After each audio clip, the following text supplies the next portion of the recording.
స్తోత్రమేసయ్య. ప్రియమైన దేవుని బిడ్డలారా, క్రీస్తు నామములో మీ అందరికీ సమాధానం కలుగునుగాక. ఆమేన్. ప్రతి దినము దేవుని వాగ్దానం అని ఆత్మీయ చక్కటి కార్యక్రమంలో మిమ్మల్ని ప్రేమపూర్వకంగా ఆహ్వానిస్తున్నాం. దేవుని బిడ్డలారా, ఎలా ఉన్నారు? బాగున్నారా? ఉదయాన్నే లేచారా? ప్రార్థన చేసుకున్నారా? దేవునికి లోబడి జీవిస్తున్నారా? అలాగే మరి దేవుడు మన తండ్రి లాంటోడు. దేవుడు మరి మనకు అన్ని గనక ఆయన సన్నిధిని లోబడి, ఆయన సన్నిధిని స్తుతించి, ఆయన సన్నిధిని ఘనపరిచి, ఆయన వాక్కును చదివి ఆ ఉపదేశమును పొంది మరి ముందుకు సాగాలని నీకు తెలియజేస్తున్నాను. ప్రతి దినము దేవుని వాగ్దానం అని ఆత్మీయ చక్కటి కార్యక్రమంలో వాగ్దానాన్ని చదువుతున్నాను. లూకాసు వార్త 1వ అధ్యాయము 49వ వచనం. సర్వశక్తిమంతుడు నాకు గొప్ప కార్యములు చేసెను గనుక ఇది మొదలుకొని అన్ని తరముల వారు నన్ను ధన్యురాలని అందురు. ఆయన నామము పరిశుద్ధము. దేవునికి స్తోత్రం. చక్కటి వాగ్దానం ద్వారా ప్రభు మాట్లాడుతుండేమంటే, సర్వశక్తిమంతుడు నాకు గొప్ప కార్యాలు చేసి ఉన్నాడని మరి మరియమ్మ గారు తెలియచేస్తూ ఉంటారు. కనుక మరియా ఎందుకు తెలియచేయగలుగుతున్నారంటే, సాక్షాత్తు జగద్రక్షకుడు, ఈ లోక రక్షకుడు మరి ఆమె గర్భమందు మరి జన్మించబోతున్నాడని మరి దేవదూతల చేత ఆమెకు వర్తమానం పంపినప్పుడు ఆమె మరి నేను ధన్యురాల్ని అని అని తలంచి ఈ వాక్యము తెలియచేస్తా ఉంది. కనుక ఇది మొదలుకొని అన్ని తరముల వారు నన్ను ధన్యురాలని అంటారు. ఈ దినం మరి ఈ వాగ్దానం మనకు కూడా వర్తిస్తుంది. ఏమనంటే, నీవు నేను పరిశుద్ధమైన జీవితం ఎప్పుడైతే జీవిస్తామో, దేవుని చేత వాడబడి క్రీస్తును మరి మరియమ్మ గారు ఏ విధంగా అయితే ఈ లోకానికి పరిచయం చేయగలిగిందో, మరి మనము కూడా మన పరిశుద్ధ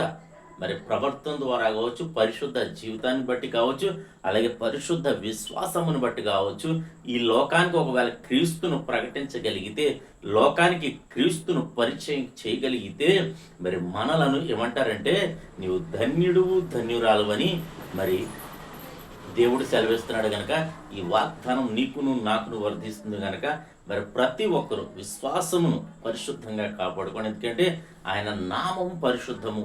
ఆయన నామం పరిశుద్ధమైన నామం. ఆయన జీవించింది పరిశుద్ధమైన జీవితం.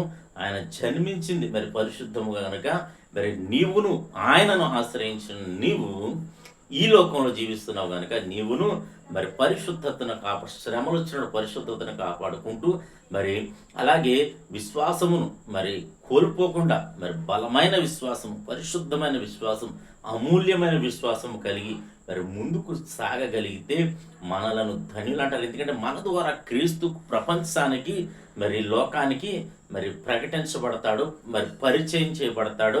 తద్వారా సువార్త ప్రకటించబడుతుంది. కనుక వారు తమ జీవితాల్లో మార్చుకుని వారి జీవితాల్లో అనేకమైన అద్భుతాలు చూసి వారు మనల్ని ఏమంటారంటే, నీవు ధన్యుడు ధన్యురాలు అని మరి అంటారు. కనుక అట్టి కృప మనం అందరూ పొందుకునేలాగన మరి ఈ ఉదయకాల వాగ్దానాన్ని మన జీవితంలో దేవుడు దీవించును గాక.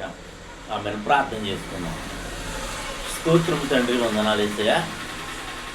ప్రతి దినము దేవుని వాగ్దానం అని ఆత్మీయ చక్కటి కార్యక్రమంలో తండ్రి మీరు ఇస్తున్న వాగ్దానం బట్టి స్తోత్రాలు.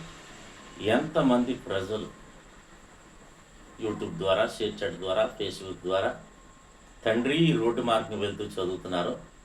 నా ప్రభావ వారందరి జీవితాలు వాగ్దానం నెరవేర్చమని, ప్రతి ఒక్కరూ తమ జీవితాన్ని పరిశుద్ధంగా కాపాడుకోవడం ద్వారా, తమ విశ్వాసాన్ని పోరాటము నాయన కడముట్టించడం ద్వారా నా తండ్రి అనేకులు నిన్ను ప్రపంచానికి లోకానికి పరిచయం చేయడం ద్వారా నాయన మీరు చేసిన మాదిరిని మేము మాదిరిగా చూపించి నీ నామాన్ని గానపరిచే బిడ్డలుగా మమ్మల్ని అందరినీ తీర్చిదిద్ది వాడుకుని మీరే మహిమ పొందమని, ఈ దినం ఎవరైతే రోగులు ఉన్నారో వారిని స్వస్థపరచమని, యవనస్తులు చక్కటి భాగస్వాములను గ్రహించమని, ఉద్యోగాలు బిడ్డలకు ఉద్యోగాలు, చదువుకొని వచ్చిన బిడ్డలకు తోడేయడమని, ఫీజులు కట్టే కృపను తల్లిదండ్రులు దయచేయమని, అలాగే తండ్రి ఈ దినం ఎవరైతే మ్యారేజ్ డే బోర్డు జరుపుకునే బిడ్డలందరికీ క్షేమాన్ని సమాధానాన్ని సంవత్సరం అంతా నీ దయకిరటం నుంచి మీరే మహిమ పొందమని క్రీస్తు నామములో అడుగుచున్నాము తండ్రి. ఆమేన్. నేను నమ్ముతున్నాను ప్రియ దేవుని బిడ్డలారా, ప్రభు మనందరినీ దర్శించి మరి ఆయన మాట్లాడిన విధానం బట్టి ఆయన స్తుతించండి, ఆయన కనపరచండి. దేవుడు నిన్ను కుటుంబాన్ని దీవించునుగాక. ఆమేన్.